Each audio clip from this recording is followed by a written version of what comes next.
Hello there everybody, welcome to another Let's Talk Criterion. In this video I'm going to be doing an update to my collection. I've acquired some of the new US January and February releases and also some older titles in the collection which I'd like to take you through. So we're going to start with the new releases and we begin with Minding the Gap by a very competent young director called Bing Liu.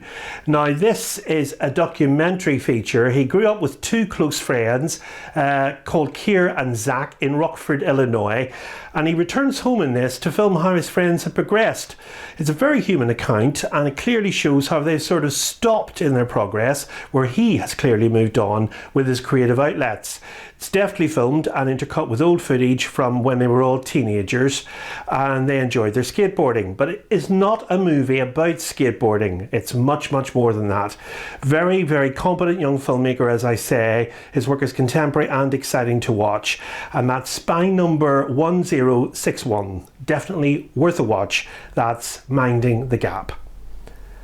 Now, two films now from the same director. The first one is Man Push Cart.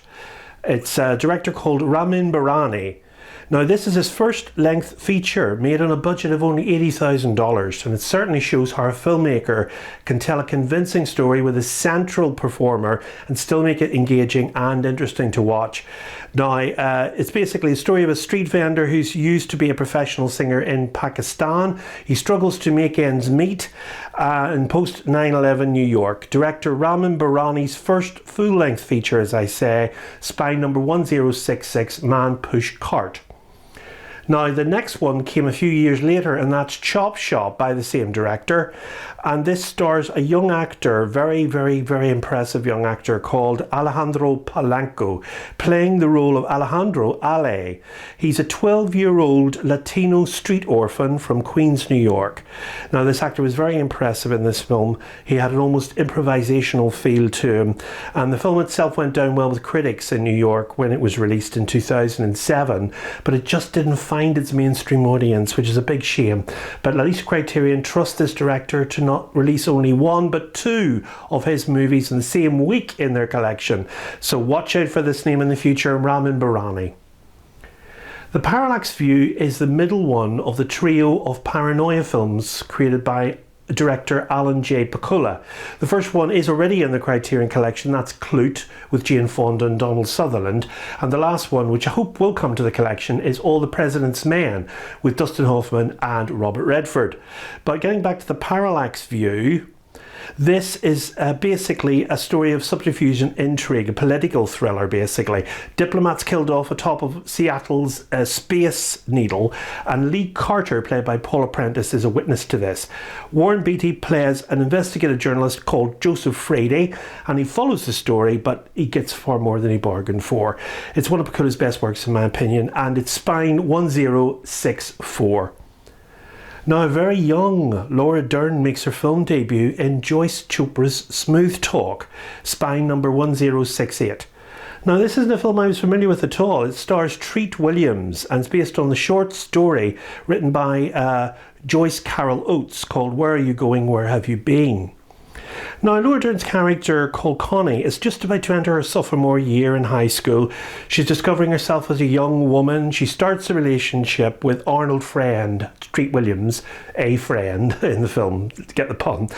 And he's very exciting to Connie. He's a sort of a James Dean clone. Now, this is a very intriguing watch from a female director, and the chemistry is very good between the two main leads.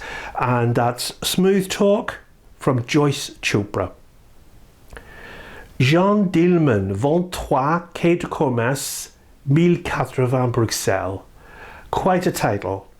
It's a fascinating film. It's nearly 3.5 hours long, and it's a story of a woman who's fastidious in her cleanliness and cooking, and she cooks meals for her adolescent son. She shops, she cooks, she cleans, but in the later part of the afternoon she receives some male visitors, and totally disguising the way she really earns a living from her son, who's oblivious, and he treats her with almost disrespect. Now, this film fascinated me because you can observe the almost commonplace coming and goings of this Belgian woman, but there's something more under the surface here, and it manifests itself really subtly in this movie. It's a brilliant film. I found totally transfixed me, and I didn't find the time pass slowly at all.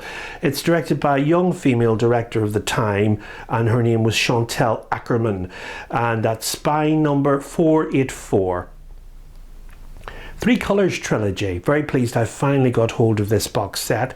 It's 3 films on 3 different themes, and it's using the colours of the French tricolour flag, red, white and blue. It's directed by Krzysztof Kieslowski, who of course brought us Decalogue, and that's also in the Criterion collection.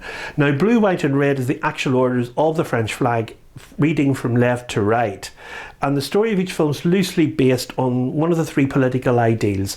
Now, Kieslowski himself said in an interview to a college student newspaper, the words liberté, égalité and fraternité are French simply because the money was provided by French funding, but if the money had come from a different nationality, the film could have had a different title, but the films would probably still have been about the same subject. Now, Juliette Binoche stars in 3 Colours Blue, and Julie Delpy, of course, as we know from the Before trilogy, stars in 3 Colours White. My Dinner with Andre, that's spy number 479. That's directed by Louis Malle. Now, it's 2 people having dinner. Now, Andre Gregory and Wallace Shawn. Now, Wallace Shawn's quite famous as a Hollywood actor, obviously, because he's recently been in fact, the comedy series Young Sheldon.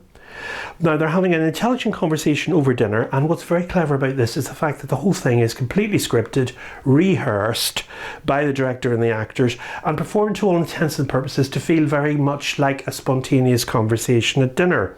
In fact, if you look very carefully, they barely eat any food at all. It's very, very cleverly done. Andre Gregory leads the conversation initially, and he proves a brilliant raconteur, and then Wallace Shawn takes over the conversation later on and steers the dialogue in a different direction. Now, that is My Dinner with Andre, and because I enjoyed that so much, I went on to buy 2 further Criterion releases. They're connected, and that's Louis Malle's film Uncle Vanya on 42nd Street, spy number 599, and Master Builder 762. Now, both are film accounts of 2 off-Broadway shows produced for stage by Andre Gregory and featuring the actor Wallace Shawn. Uncle Vanya on 42nd Street actually features a young Julianne Moore, who was actually in the Broadway show. Both are interesting and informative films, especially if you're a theatre fan like I am. And The Master Builder, incidentally, was directed by one and only Jonathan Demme, who brought us Silence of the Lambs, also in the collection. And that screenplay for that film was written by Wallace Shawn. The Tin Drum by Volker Schlondorf was made in 1979 and it won the Palme d'Or at Cannes. It was filmed in West Germany and tells the story of a young lad during the First World War. It's become a very successful German-made film, and it isn't without its controversy. There's an erotic scene in the film which caused it to be banned in some countries. I think one of them was Canada. It's certainly one of Schlondorf's best films, and one definitely to add to your Criterion collection for sure. And that's Spine 234, The Tin Drum. Stanley Donen directed the charming Charade with Audrey Hepburn and Cary Grant. Now, many remember Donen, of course, as the director of Singing in the Rain. Now, a light comedy mystery is Charade. It delights audiences. It delighted them when it was released. And of course, Audrey Hepburn is effervescent as Regina Lampert. The score is by Henry Mancini, of course, who did many scores, including The Pink Panther. And other stars in the film include Walter Matthau, James Coburn, George Kennedy. And that's spy number 57, Charade, with Audrey Hepburn and Cary Grant. The Man Who Fell to Earth is an out-of-print Criterion DVD and Blu-ray, but I did manage to get my copy from a Blu-ray collector on eBay, and I did pay quite a bit for it. I'm not going to tell you how much because it's quite scary, but it is out of print and it's like The Third Man. You just can't get hold of it. Now, my main attraction to get hold of this was to access the commentary, which I've so wanted to hear for so many years, with Nicholas Roeg, David Bowie himself and Buck Henry. It's an interesting commentary on a film about an alien who arrives on Earth and gets addicted to alcohol and manages to become a business magnate but falls foul to machinations in the end. Now, its visual imagery is typical of Roeg. David Bowie is quite enigmatic in the role, and I'm very pleased to finally have that in my collection. That's spine number 304, The Man Who Fell to Earth. Now the next one is The Ice Storm by Ang Lee, Spying Number 426. It's a much underestimated film. It didn't enjoy the audience it deserved when it was released. It's an excellent cast of characters: Kevin Kline, Sigourney Weaver, Elijah Wood, Tobey Maguire, Joan Allen, Katie Holmes and Christina Ricci. Quite a roster there, as you can see. It's set in 1973 in Connecticut, and the Hood and the Carver families try to get through the Thanksgiving meal without major incident. But unfortunately, the celebration affects them in a permanent way that no one, including the audience, would expect.